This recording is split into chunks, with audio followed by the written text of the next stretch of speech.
Bonjour à tous et bienvenue au webinaire Répondre à des consultations publiques avec le IDUM. Je m'appelle Nicolas, je travaille pour l'Agence pour l'informatique financière de l'État et je vais vous présenter le webinaire du jour. Donc, je commencerai par vous présenter le DUM en tant que formulaire européen. Je vais ensuite préciser la place du DUM dans le processus de la commande publique et enfin, je vais vous présenter la structure du DUM.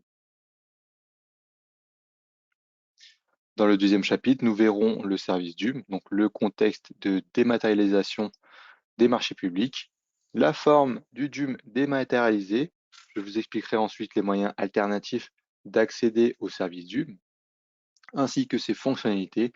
Et enfin, je vous expliquerai le fonctionnement du service DUM. Dans le troisième chapitre, je vous ferai une démonstration de l'utilisation de l'utilitaire DUM qui est disponible depuis le portail de service Chorus Pro. Commençons tout de suite donc par répondre à la question qu'est-ce que le DUM? Le DUM est le document unique de marché européen. Donc il s'agit d'un formulaire européen unique et interopérable qui est valide pour répondre aux appels d'offres en Europe.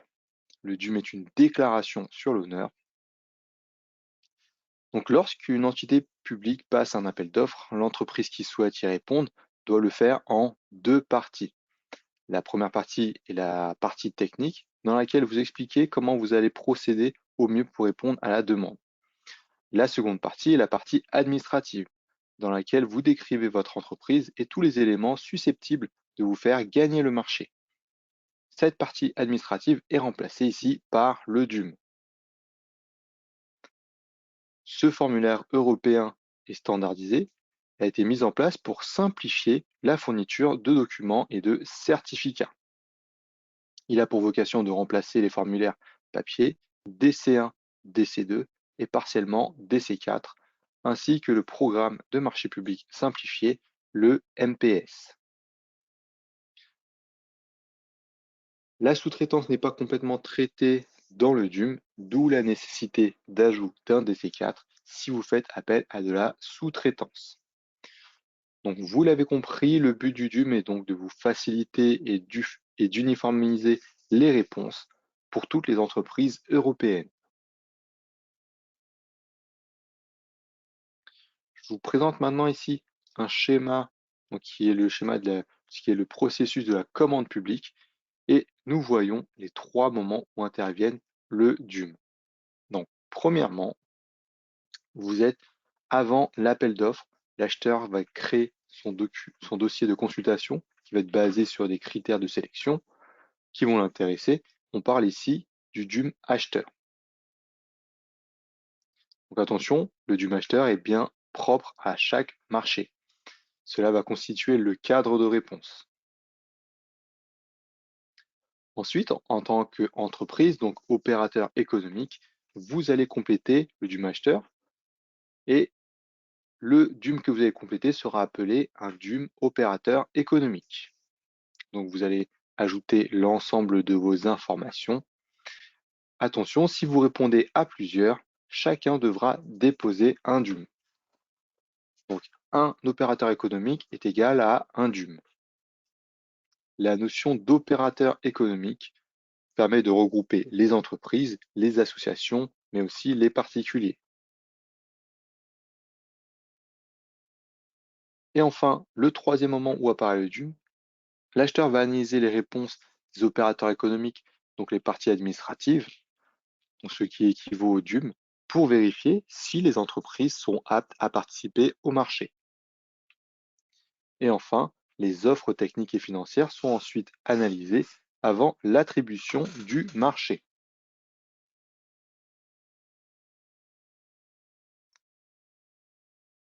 Vous voyez ici donc la structure d'un DUM. Donc en première partie, vous avez les informations concernant l'acheteur, c'est la carte d'identité de l'entité publique et du marché. En partie 2, nous avons les informations concernant l'opérateur économique, donc vous. Et en partie 3 et 4, nous avons les critères qui vont être fixés par l'acheteur. On retrouve les motifs d'exclusion et les critères de sélection. Partie 5 et 6, nous avons la déclaration sur l'honneur et vous avez besoin de signer uniquement.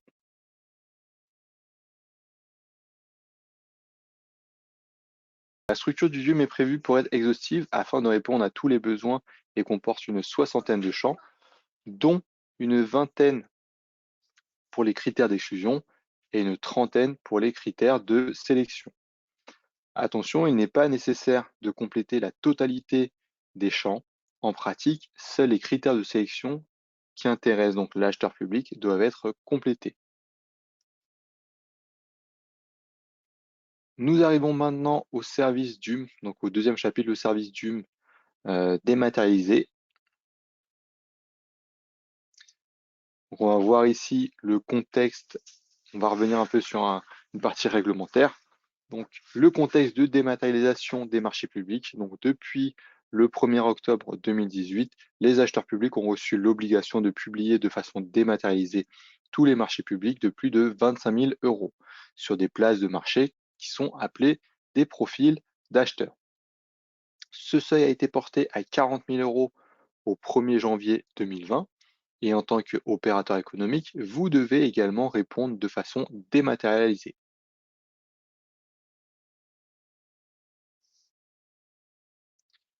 Je vous présente ici une cartographie des principaux profils d'acheteurs qui étaient disponibles en 2018.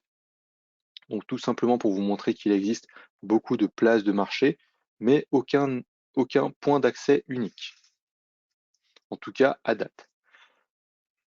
Il est aussi à noter que les profils d'acheteurs ont des interfaces et des vocabulaires différents.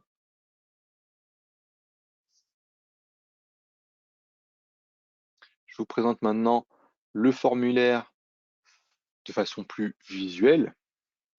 Donc, on est sur un formulaire qui est bien dématérialisé. Il ne faudra donc pas l'imprimer. Vous voyez à gauche le formulaire papier DC1 que vous connaissez. Au milieu, il s'agit du DUM au format XML. Il est difficilement lisible et cela est normal. La lecture se fera via un logiciel. Et à droite, vous voyez la forme du DUM qui est restituée au format page web. Donc là, il est lisible.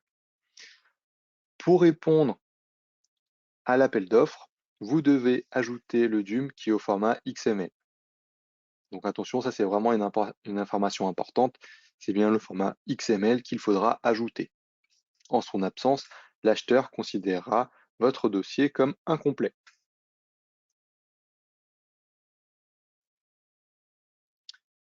Afin de répondre de façon dématérialisée, la France a développé une solution unique qui va être le service DUM. Donc là, il existe deux moyens alternatifs d'accéder au service DUM. Le premier qui va être le profil d'acheteur. Donc l'avantage va être la récupération automatique des attestations que vous devez transmettre. Et la deuxième solution est d'y accéder depuis le portail de service Chorus Pro. Donc l'utilitaire DUM est en essai libre sans authentification. Et aujourd'hui, j'utiliserai ce moyen pour vous faire les démonstrations.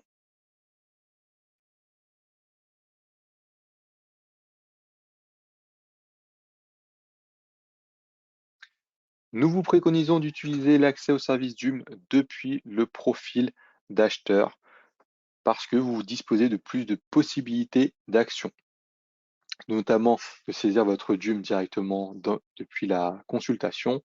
L'accès sera sécurisé et les attestations récupérées automatiquement.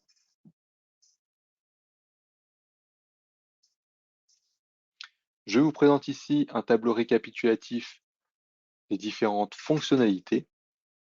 Donc, vous pouvez voir que avec le profil d'acheteur, vous avez toutes les fonctionnalités qui existent, depuis la création d'un DUM, euh, en passant par la fusion de deux DUM, répondre à un DUM, réutiliser, etc.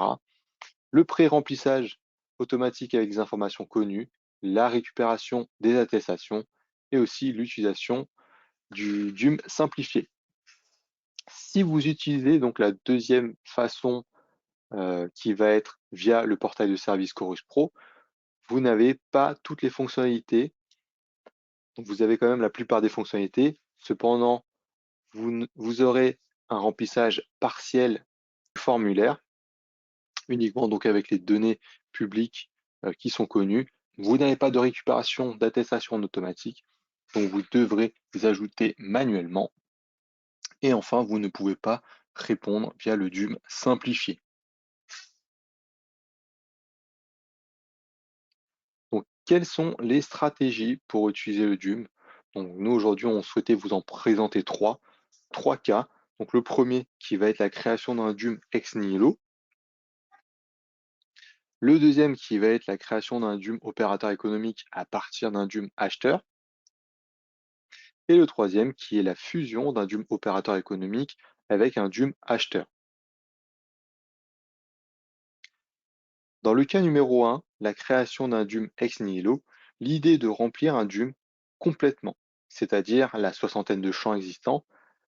Cependant, nous vous déconseillons cette option. Le remplissage peut paraître assez long et vous allez compléter des champs qui ne sont pas attendus par l'acheteur. Mais cela peut être utile si vous souhaitez vous constituer un DUM modèle. Dans le deuxième cas, donc vous allez vous baser sur le DUM acheteur pour compléter les champs souhaités uniquement par l'acheteur. Donc cette option est conseillée. Vous allez gagner du temps et de l'énergie en ne remplissant que les champs qui sont demandés. Et le troisième cas, vous allez fusionner un DUM que vous avez déjà enregistré. Donc vous avez déjà complété un DUM au préalable, vous l'avez enregistré. Vous allez maintenant le fusionner avec le DUM acheteur, de sorte à produire un formulaire n'ayant que les informations demandées par l'acheteur. Donc cette option peut être pertinente si les données que vous renseignez n'ont pas changé entre 2 années, par exemple. Donc parmi ces 3 cas, nous vous conseillons quand même la deuxième solution, c'est-à-dire compléter le DUM acheteur avec vos informations. Vous minimiserez donc le risque d'indiquer des informations obsolètes. Nous avons fini avec la théorie. Concernant le service DUM, nous allons maintenant passer à la démonstration de l'utilisation DUM sur le portail de service Chorus Pro.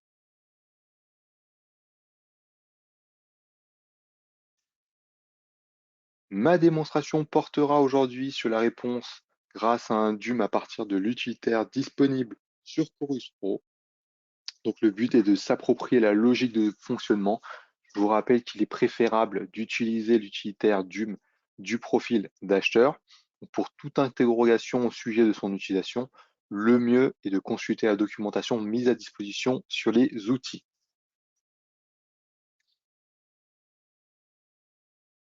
Commençons par aller sur le portail de service Chorus Pro.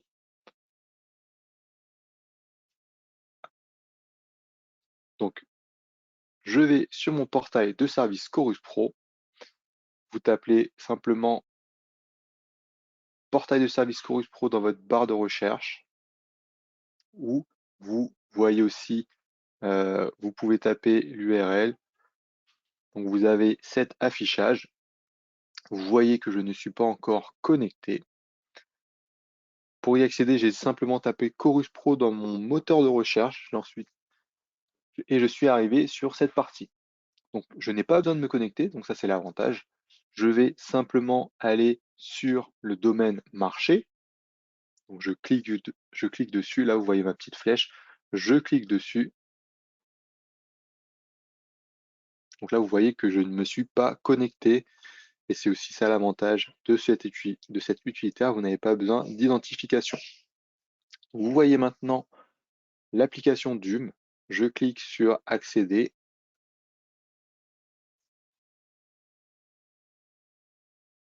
Une nouvelle page s'ouvre, donc j'attends son chargement.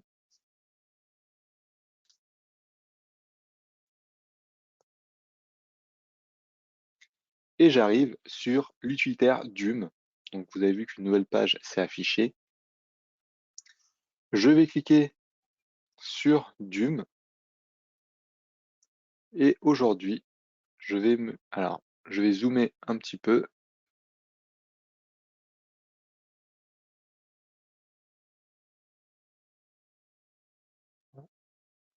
Je me place sur DUM et aujourd'hui, je vais me placer en tant qu'entreprise, donc opérateur économique.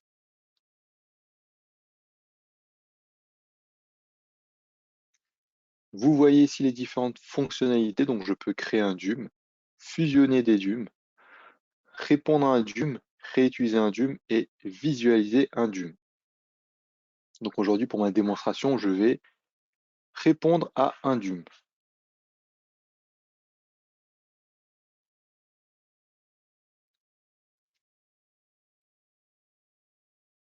Alors, je viens de cliquer et maintenant j'ai deux solutions. Soit je vais saisir l'identifiant DUM, l'identifiant du DUM acheteur qui a 8 caractères, soit je peux déposer le DUM client. Donc ici, le DUM, c'est noté DUM de votre client, c'est en fait le DUM acheteur qui est au format XML. Moi, pour ma démonstration, je vais utiliser un code à 8 caractères que j'utilise pour mes démonstrations. Donc il ne s'agit pas d'un vrai DUM acheteur, c'est simplement pour vous faire toutes les démonstrations. Ensuite, vous indiquez alors moi j'ai choisi l'identifiant, je vais rester sur un SIRET. Vous pouvez choisir soit un numéro de TVA intracommunautaire. Si vous êtes une structure hors UE, vous choisissez cette partie-là. Vous pouvez choisir aussi le RIDET ou le numéro Tahiti. Moi je vais me placer dans le cas d'un SIRET et je vais indiquer mon SIRET.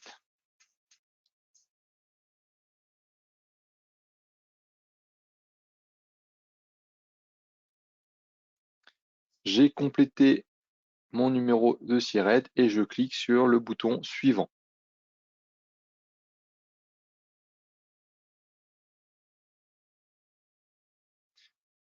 Donc un message d'erreur s'affiche et donc c'est normal. Vous voyez, nous n'avons pas pu récupérer toutes les données, ce n'est pas très grave.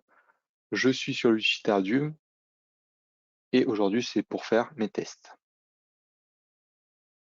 Dans un cas comme ça, vous allez vous allez de toute façon vérifier tous les champs pour être sûr que les données ont été bien récupérées. Donc je clique sur fermer. Donc là je vais compléter un DUM avec vous donc pour vous montrer tous les éléments qu'on peut retrouver dedans. Donc on commence par la procédure. Donc on voit ici les informations concernant l'acheteur,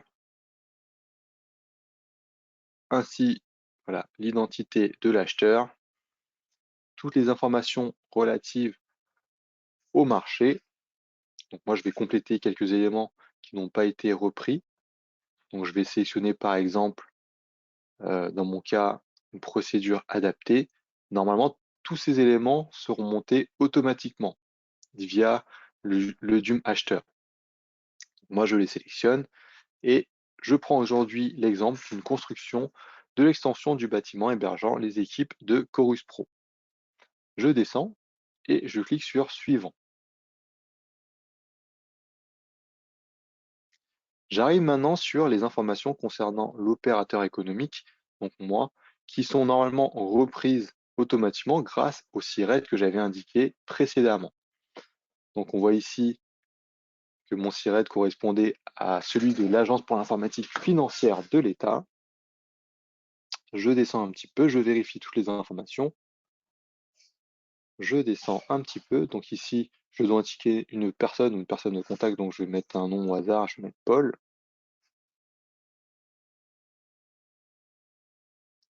Je descends un petit peu. On voit ici toutes les informations générales concernant mon entreprise. Donc là, je descends. En partie 2, on voit les informations relatives aux représentants de l'opérateur économique, donc vous. Ici, vous pouvez indiquer toutes vos informations. Donc là, je descends un petit peu. Et la partie que je voulais vous montrer, c'est la partie 3. La partie C, pardon. Informations relatives au recours aux capacités d'autres entités. Donc si vous êtes en co-traitance, vous répondez oui à ce niveau-là. Et il ne faut pas oublier que pour chaque entreprise, vous devez compléter un DUM. Donc, une nouvelle fois, la règle, c'est un opérateur économique est égal à un DUM. Et lorsque vous répondrez, vous ajouterez plusieurs DUM donc, dans votre réponse. En partie D, vous avez la partie information concernant les sous-traitants. Donc si vous faites appel à des sous-traitants, vous répondez oui. Vous précisez le nom des sous-traitants. Donc là, par exemple, je clique sur oui, je peux préciser les noms des sous-traitants. Et ensuite, je vais compléter un DC4. Donc je vais cliquer sur non pour ne pas avoir cette partie. Et je vais cliquer sur suivant. Vous voyez tout en haut que les informations sont bien mises à jour, donc c'est juste à titre d'information. Je suis maintenant arrivé dans la partie des exclusions. Donc ici, je vais que je certifie ne pas entrer dans les cas d'interdiction de soumissionner. Si vous cliquez non, vous souhaitez indiquer des motifs. Alors là, voilà. Par exemple, je viens de cliquer sur non. Vous pouvez indiquer des motifs d'exclusion. Et surtout, ce qu'il faudra faire, c'est d'expliquer les actions correctives que vous avez mises en place. Je vais prendre un exemple. Je vais descendre un petit peu. Dans la partie C, donc, manquement aux obligations dans le domaine des droits du droit environnemental, si vous cochez oui, vous allez ensuite décrire la situation et les actions correctives. Donc moi, pour simplifier la démonstration, je vais remonter, je vais dire oui, je certifie, voilà, je ne suis dans aucun cas d'exclusion et je descends tout en bas et je continue en cliquant sur suivant. Une nouvelle fois, on voit le petit bloc vert tout en haut qui est apparu pour dire que c'est bien mis à jour et je suis maintenant au niveau de la sélection. Vous décrivez dans cette page toutes les expériences qui expliquent votre légitimité pour ce marché. Donc on voit ici la partie sur les aptitudes, la capacité économique et financière. Donc là, vous pouvez indiquer un chiffre d'affaires. Moi, par exemple, je vais marquer, voilà, j'avais déjà fait quelques tests. Donc j'indique mon chiffre d'affaires. Je vais indiquer aussi des dates. Donc je vais cliquer sur le petit calendrier et je vais remonter plutôt en 2022. Je vais sélectionner du 1er janvier 2022 à fin décembre. Et je clique sur ajouter. Donc cette partie, c'est vraiment pour montrer votre capacité financière. Je descends un petit peu et là, on voit la phrase qui indique les acheteurs peuvent-ils accéder gratuitement à ces informations par Internet. Donc si ces informations sont disponibles sur Internet, vous pouvez y faire référence ici et cela vous fera gagner du temps. Par exemple, si vous avez une page Internet, je vous montre, vous cliquez sur oui et voilà, vous indiquez l'adresse web, le code d'accès si nécessaire et l'autorité ou l'organisme qui va être émetteur. Je descends un petit peu et on voit maintenant les capacités techniques et professionnelles. Donc là aussi, vous décrivez en quoi vos précédentes expériences vont justifier le fait de répondre à l'offre. Donc là, par exemple, dans la description, je vais indiquer, voilà, j'avais déjà mis quelque chose. J'avais déjà indiqué, par exemple, j'ai construit un bâtiment à 2 étages pour l'administration. Donc je vais indiquer un montant. Hop. Et là, pareil, vous indiquez vos dates. Moi, je clique sur le petit calendrier. Je vais dans la section des dates. Je vais indiquer que j'ai construit ce bâtiment du 1er janvier. Je vais mettre au 1er juin 2021 et je vais pouvoir cliquer sur. Alors, je peux aussi ajouter le bénéficiaire, hein. Moi, je vais marquer la mairie de Paris et je vais cliquer sur ajouter. Là, vous voyez que quand je clique sur ajouter, il y a un nouveau bloc qui apparaît et je peux indiquer d'autres réalisations. Là aussi, quand je descends, vous pouvez ajouter un lien vers une page internet. Donc cela va vous éviter d'écrire plusieurs fois cette partie-là. Donc je descends un petit peu, vous pouvez aussi indiquer le nombre de cadres, donc toujours pour légitimer votre participation, les effectifs moyens annuels, donc je descends, et les dispositifs d'assurance pour la qualité et les normes de la gestion environnementale. Une fois que vous avez complété tous ces champs, vous allez sur le bouton suivant et vous cliquez sur suivant. Vous arrivez maintenant sur la dernière partie. Donc, nous sommes arrivés sur la partie terminée. C'est vraiment la fin du DUM. Vous complétez les dernières cases. Vous finalisez par une déclaration finale. Donc, je déclare sur l'honneur que les informations fournies sont exactes et correctes. Je consens formellement à ce que l'acheteur ait accès aux documents justificatifs étayant les informations fournies. Je coche la petite case, je descends et je clique sur suivant.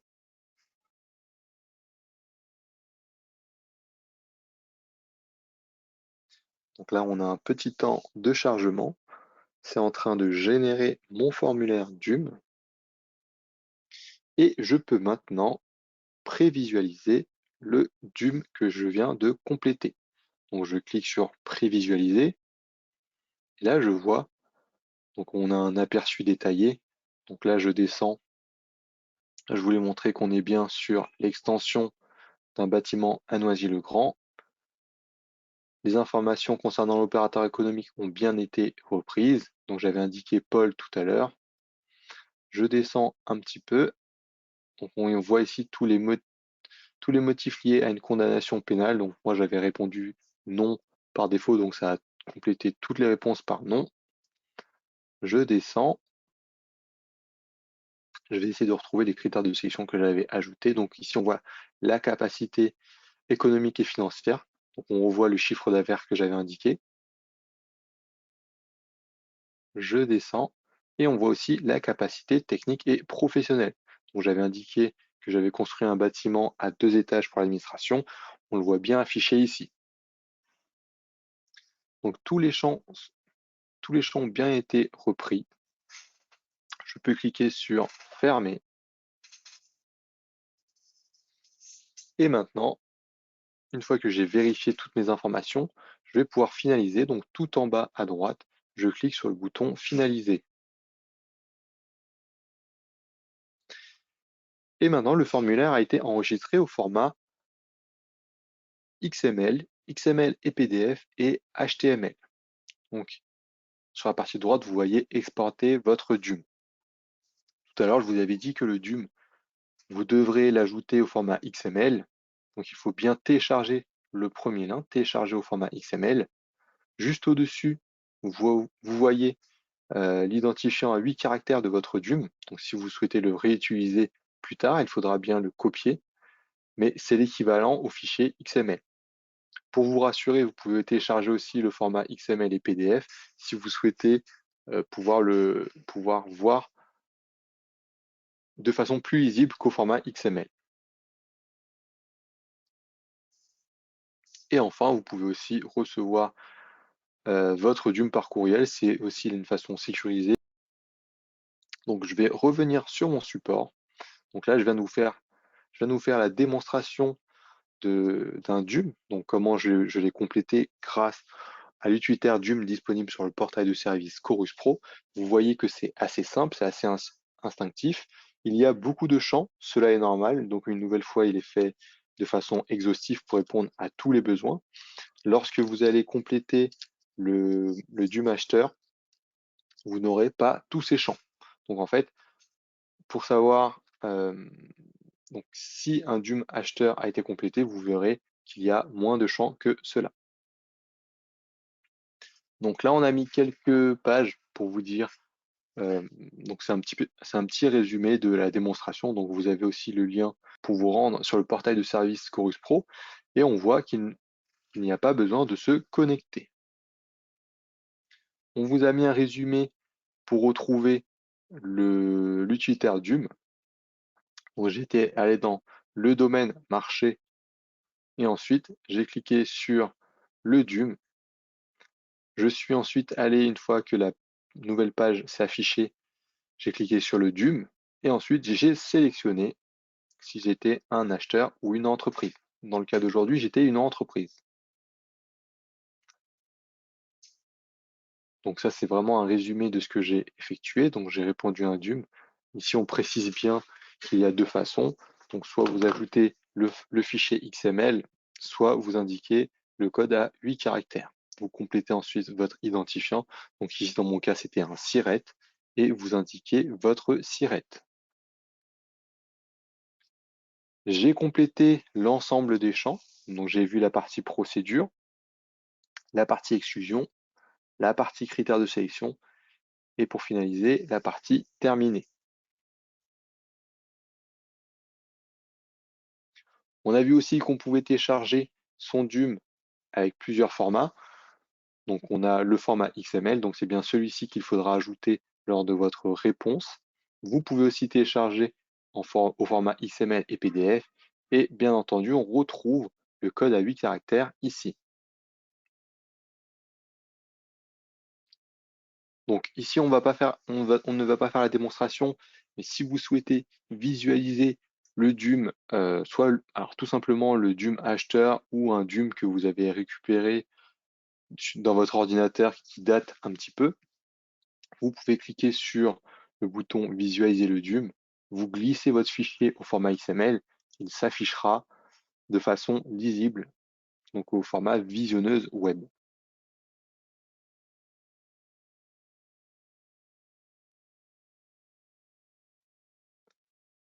Donc, en conclusion, donc nous sommes arrivés à la fin de ce webinaire. Donc, en conclusion, nous avons vu que le DUM est plus simple qu'il n'y paraît. Donc, il faut privilégier la réponse directement sur les profils d'acheteurs et répondre à partir du DUM acheteur. Donc, ça, c'est vraiment pour vous faire gagner du temps et ne pas compléter l'ensemble des champs. Cela permettra donc de répondre uniquement aux champs attendus. Et depuis le profil d'acheteur, vous aurez aussi accès au DUM simplifié. L'avantage, c'est que vos informations administratives, et notamment les attestations fiscales et sociales, seront rapatriées automatiquement.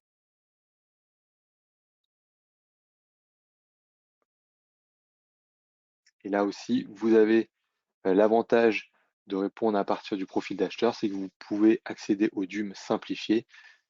Vous n'avez qu'à compléter votre chiffre d'affaires, l'effectif, et cela va rapatrier toutes ces données.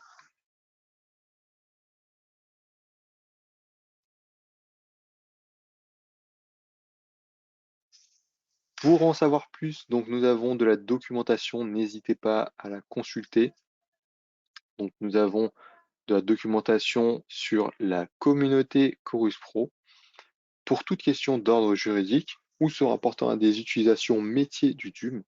Je vous conseille de télécharger le guide très pratique de la dématérialisation des marchés publics. Donc vous tapez, vous indiquez sur votre navigateur guide pratique de la dématérialisation et vous tomberez sur la dernière version. Ce document guide pratique de la dématérialisation est vraiment la référence pour répondre à l'ensemble de vos questions.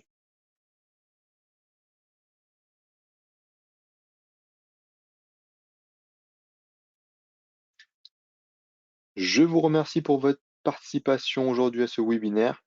J'espère que vous avez compris l'utilité du DUM. Donc, il ne faut pas l'imprimer, c'est bien un DUM dématérialisé.